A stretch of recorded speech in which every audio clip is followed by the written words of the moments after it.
Bom dia, boa tarde, boa noite, galera. Meu nome é Vitor Hugo e esse aqui é o canal do Guará. Sejam todos bem-vindos a mais um vídeo e hoje sem tantos sorrisos como comum. O Fluminense perdeu por 3-0 na Neoquímica Arena na tarde de ontem para o Corinthians e se encontra numa situação bem delicada. Hoje a gente vai fazer uma análise tática do jogo do Fluminense contra o Corinthians, perceber as nuances e do porquê aconteceu um resultado tão elástico na tarde de ontem. Então, sem muito mais enrolação, já vou pedindo para que você deixe o seu like aqui no vídeo, que se inscreva aqui no canal do Guará caso não seja inscrito.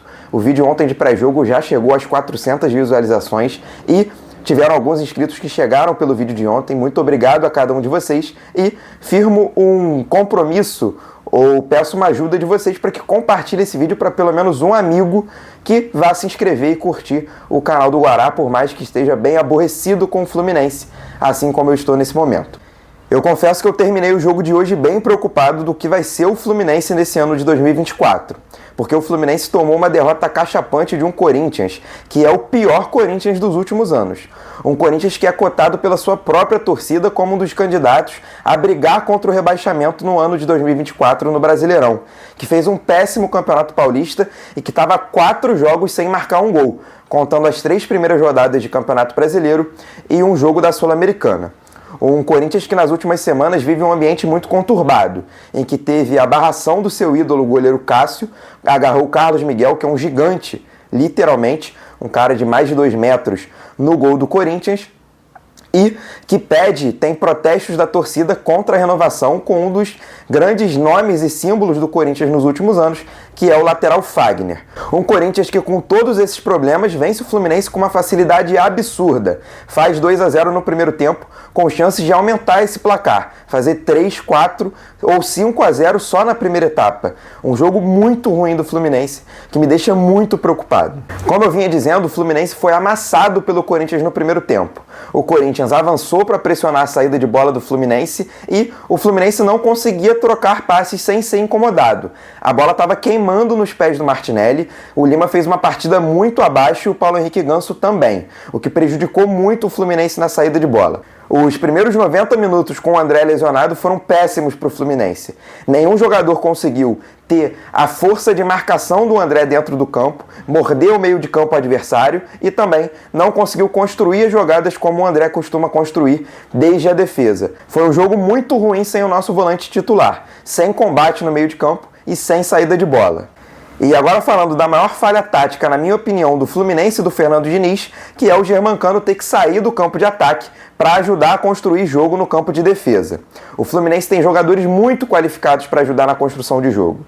Tem o Martinelli como volante, tem o Paulo Henrique Ganso como meia, tem o John Arias que pode sair da ponta e ajudar nessa saída de bola. Por que o Germancano, que é um jogador que não tem esse refino técnico, ele tem que sair do campo de ataque, onde ele é perigoso para os adversários, e ajudar na construção defensiva? Isso para mim não faz nenhum sentido. No jogo de ontem ele errou por 2 vezes a saída de bola. Na primeira vez o Felipe Melo conseguiu salvar, no que para mim de linha foi o melhor jogador do Fluminense dentro de campo, e na segunda sai o gol do Corinthians, sai o primeiro gol do Wesley em uma falha de saída de bola do Germancano, que domina uma bola completamente perdida no meio de campo, perde a bola e sai o gol do Corinthians, que abre o placar. Agora está aparecendo na sua tela o posicionamento médio dos jogadores do Fluminense na partida de ontem, para corroborar com o que eu estou falando. O Germancano jogou com o posicionamento de um volante, ao lado do Martinelli e ao lado do Lima. Isso não é concebível na minha cabeça, eu não consigo entender aonde isso pode dar certo, você tirar o jogador que fez mais de 40 gols nas últimas 2 temporadas, de perto da área adversária, de perto da meta adversária, um jogador que faz gols de todos os jeitos. E inclusive que jogaço do garoto Wesley. Além do primeiro gol, pressionando a saída de bola do Fluminense, no segundo faz uma jogadaça, ele mata o Manuel, mata o Felipe Melo e tira com muita categoria do Fábio, faz um baita de um golaço. Parabéns ao garoto Wesley pela partida que fez na tarde de ontem. E para finalizar o caminhão de gols do Corinthians, o Fluminense não podia deixar de tomar um gol de bola aérea, o seu calcanhar de Aquiles no ano de 2024. Mais uma vez o Fluminense sofre um gol de bola aérea, mesmo tendo jogadores altos para poder marcar naquele setor.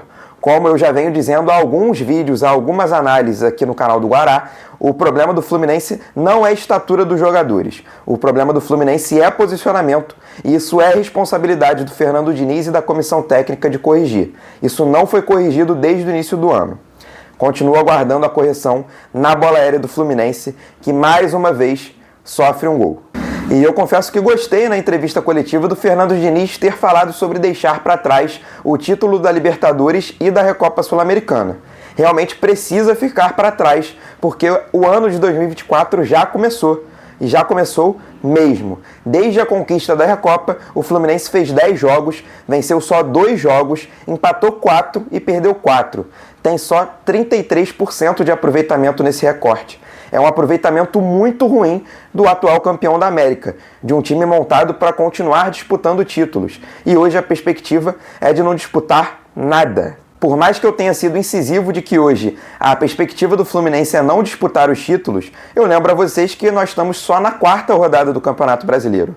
Ainda tem muito campeonato pela frente. Na Libertadores ainda falta um turno inteiro e nós estamos com a situação bem encaminhada. Ainda temos 2 jogos em casa para fazer para assegurar a nossa liderança no grupo e passar para a fase de mata-mata. Na Copa do Brasil, a gente tem um adversário tranquilo, um time da 3ª divisão, Sampaio Corrêa, para enfrentar. Ou melhor, ainda há meios e há tempo do time se reorganizar, do Fernando Diniz achar meios para organizar esse time. Mas infelizmente hoje a gente não vislumbra essa mudança, porque o Fernando Diniz está tentando mudar desde o começo de 2024 e parece que ele não encontra peças para essa mudança.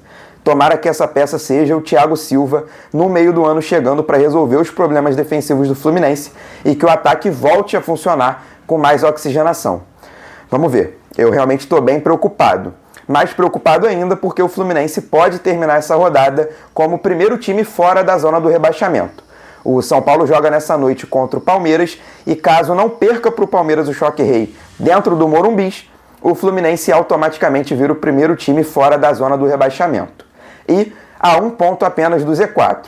Lembrando que na próxima rodada o Fluminense vai pegar uma pedreira. Pega o Atlético Mineiro em um mando de campo que não é mando de campo. Vai jogar um jogo meio a meio, 50-50, lá em Cariacica. A torcida do Atlético Mineiro com certeza vai em peso encher o Kleber Andrade. Eu espero que a torcida do Fluminense, mesmo com essa fase ruim, também faça a sua parte. Porque vai ser um jogo complicado e um jogo que nós vamos precisar pontuar para não correr o risco de terminar a 5ª rodada na zona do rebaixamento.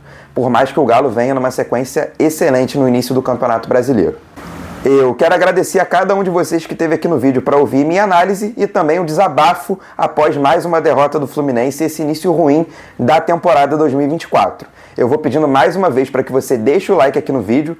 Você, tricolor, o like não é para o Fluminense, tá? O like é para mim, é para o canal do Guará e ajuda muito. Peço para que você se inscreva aqui no canal do Guará também, caso não seja inscrito.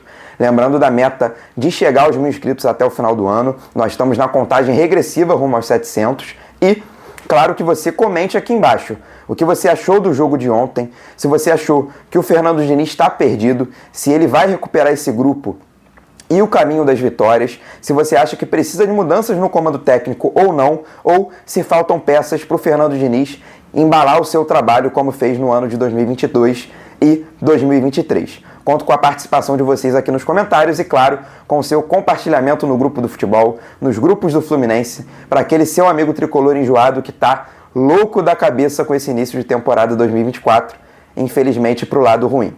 Um abraço a todos e te aguardo aqui no pré-jogo do Fluminense contra o Sampaio Corrêa na quarta-feira. Até a próxima!